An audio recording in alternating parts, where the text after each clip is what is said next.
Good evening, viewers, and a warm welcome to Science News with me, Ruth Mweni, and our sign language interpreter is Irene Chebiwat. To our news, the chairman of the Independent Electoral and Boundaries Commission, Erastus Ethekon, has issued a strong warning that the commission will take decisive action against any individual found violating election laws during tomorrow's mini polls. Ethekon stated that offenses such as voter bribery, ballot stuffing, or causing disturbances, among others, will not be tolerated. According to the chairman, all commission officials are fully prepared to conduct free and fair by-elections across the 24 affected areas scheduled for tomorrow. This assurance comes as the Commission finalizes preparations to ensure a smooth and transparent electoral exercise.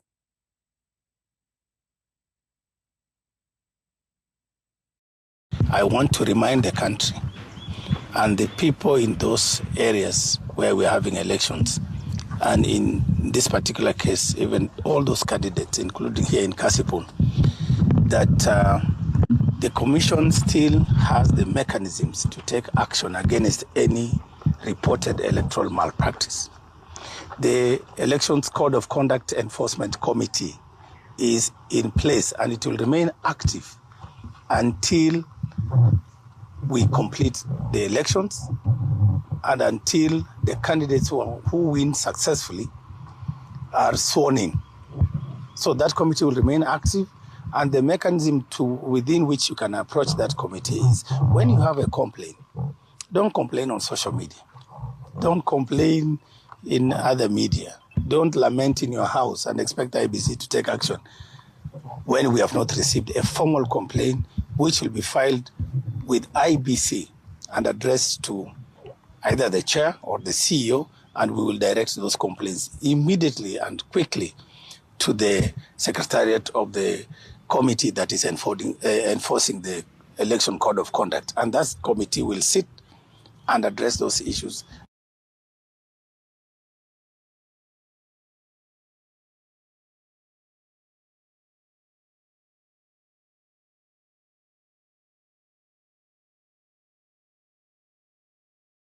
Kipchumba Murkomen has issued a stern warning to anyone planning to incite violence or cause chaos during tomorrow's by-elections.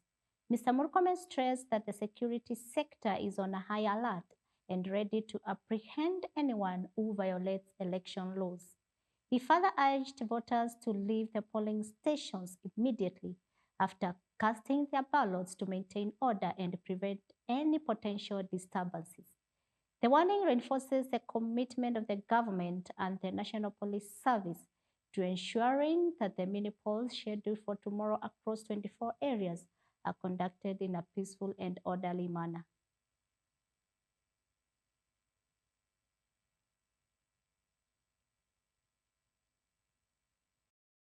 We have a proper provision of police officers in every polling station and all the tallying centers to make sure that Kenyans go about their business safe. I want to also address these people who are going to Kisumu, to Nairobi, and to other counties to hire and recruit goons to come and disrupt elections here and other places, whether it is Siaya, Malava, and Mbere or Kariobangi in Nairobi or in Magarini. I want to tell them that don't try that. We are going to take very stern action against the financiers, the transporters, anybody who owns a Probox or a motor vehicle or a matatu, or which is going to be hired to ferry goons. Apart from arresting the goons and arresting the planners and financiers, we will also arrest the transporters. Detail assigned to Trans Nzoia Governor George Natembeya was withdrawn of allegations that the officers were colluding with hooligans, according to a statement from the Cabinet Secretary for Interior, Kipchumba Murkomen. The CS confirmed that the action and issued a stern warning, stating that if the police officers are found guilty of collaborating with criminal elements, they will be dismissed from service. This decisive move by the government comes just 3 days after Governor Natembeya's motorcade was alleged attacked by hooligans in Chwele Ward, Kabuchai constituency, Bungoma County.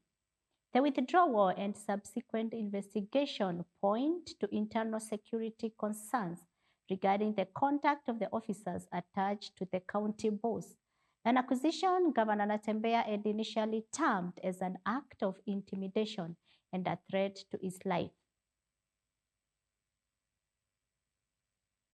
The fact that you have been attached to a certain VIP does not make you part and parcel of his campaign, part and parcel of his ideologies, part and parcel of his criminal plans.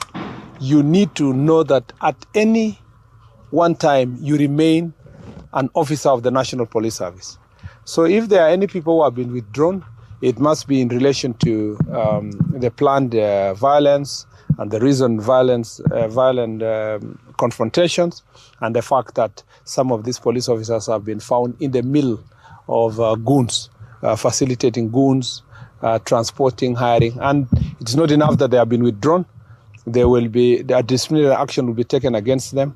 And if the charges are proven, they will lose their jobs. They will be relieved of their responsibilities within the National Police Service. So it's not enough even to complain that they have been withdrawn.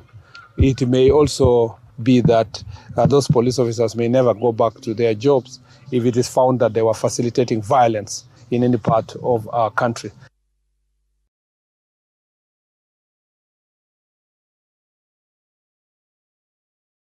County government of Taita Taveta, alongside various civil society and community organizations, has initiated an urgent process to combat a recent and worrying surge in gender-based violence cases within the region.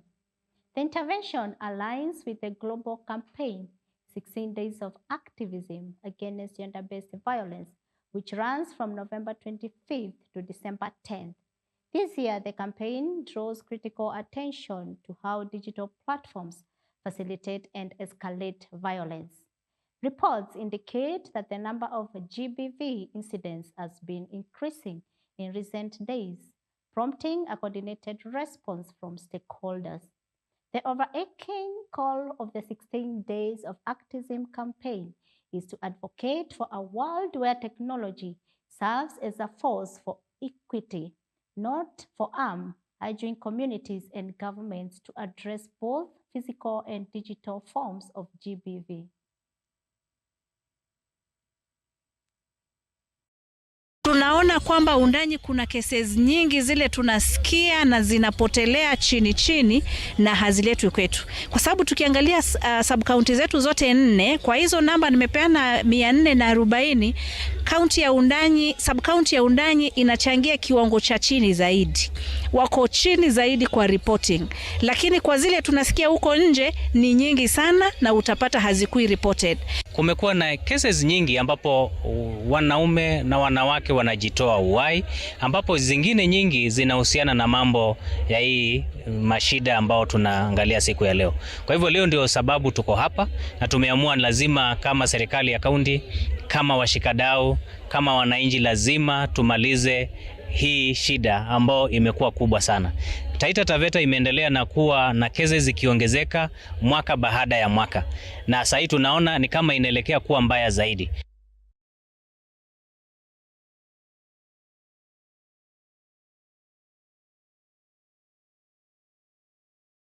Over 20,000 junior secondary school intern teachers have threatened to down their tools at the end of the year unless the government confirms them as permanent and pensionable employees of the Teacher Service Commission.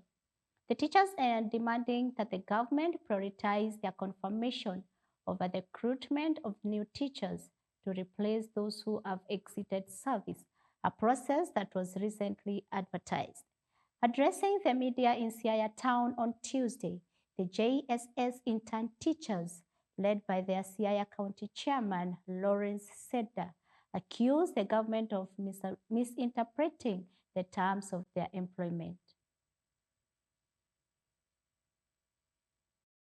the chairman of Siaya County Teachers Intern. Today, Mungu's power! Power! Mungu's power! Power! Today, we are telling the government that we only sign 1-year contract, a non-renewal, non-year contract, not 2 years contracts as always be purported by the president. Mungu's power! Power! Mungu's power! Power! Mungu's power! Power! To the government again, we are aware that there are letters circulating online being supplied by the MPs. What I am asking, where is the money for this particular activity coming from? And yet they are saying there is no money to confirm the 20,000 interns. Mungu's power! Power! Mungu's power! Power! To all parents countrywide. I repeat, to all parents countrywide, there will be no science teacher come January in your JSS schools if the government will not confirm the 20,000 interns. Mungu's power! Power! Mungu's power! Power! Mungu's power! Power! Again to the government. President Ruto, we are reminding you that you have only employed 50,000 teachers, 56 teachers, 56,000 teachers, 56,000 teachers, 56,000 teachers, and not 76,000 teachers as you have always been telling the public. If you want it to be 76,000, please confirm the 20,000 intern teachers. Mungu's power! Mungu's power! Mungu's power! Maneno ya cheap labor imeisha. Are we together? Yes. There is no cheap labor. Are we together? Yes. No confirmation. No renewal. No.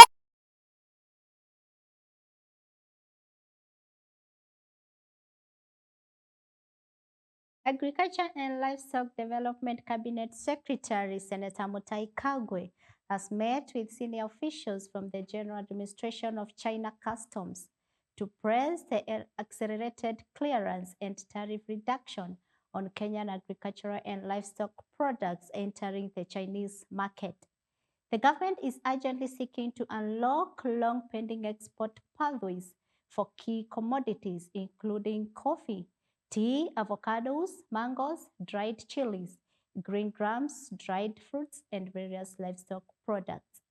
During the engagement, the CS directly challenged the GSCC on the high tariffs currently imposed on Kenyan produce during the body to fast-track the move towards zero duty on these flagship commodities.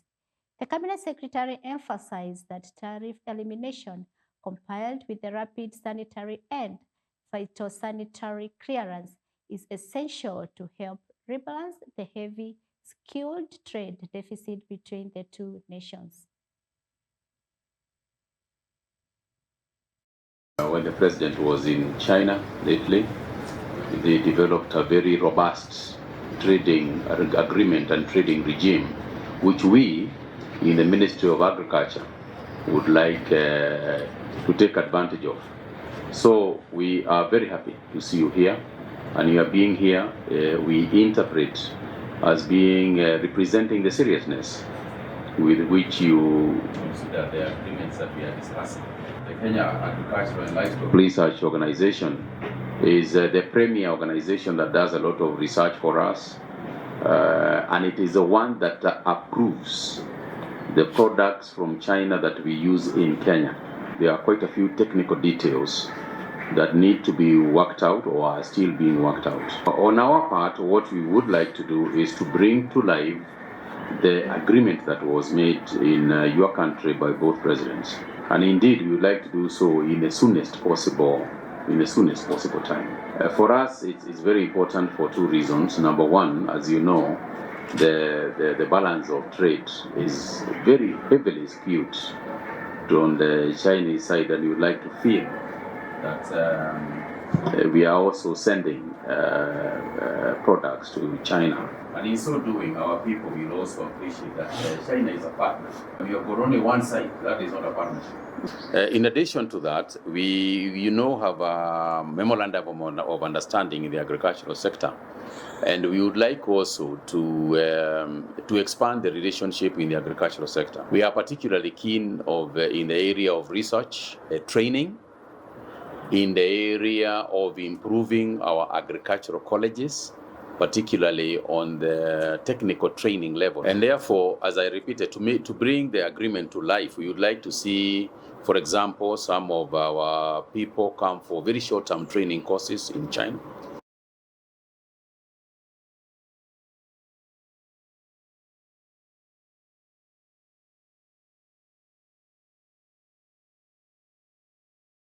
And the listed non-banking financial services firm, Sanlam Kenya PLC, has officially rebranded its corporate entity to Sanlam Alliance Holdings Kenya PLC. The name change follows the recent formation of a joint venture between South African insurance giant Sanlam and Germany Financial Services Group Alliance. The joint venture establishes Sanlam Alliance as Africa's largest non-banking financial service entity, combining over 200 years of experience on the continent. Confirming the official rebrand, Sanlam Alliance Kenya Group CEO Dr. Nyamemba Patrick Tumbo stated that the name change reflects a continental commitment to raising the standard of non-banking financial services delivery with localized attention. We are committed to creating a workplace that attracts the best talent, a workplace that fosters continuous learning, a workplace that ensures diversity, which is our engine of innovation. To our clients and all stakeholders, this transition is a promise of continuity, a promise of consistency, a promise of care. All existing policyholders, all existing clients on investments, the partnerships we have in place, the partnerships we have with you, media houses, remain secure. What changes is our ability to deliver more. That is what is changing. More innovation, more value, and more access to world-class financial solutions. To my colleagues, that's our employees of Sanlam Alliance, and to the financial advisors, this is an opportunity that has been presented to us. We and you, as I say, we are the face of the transformation.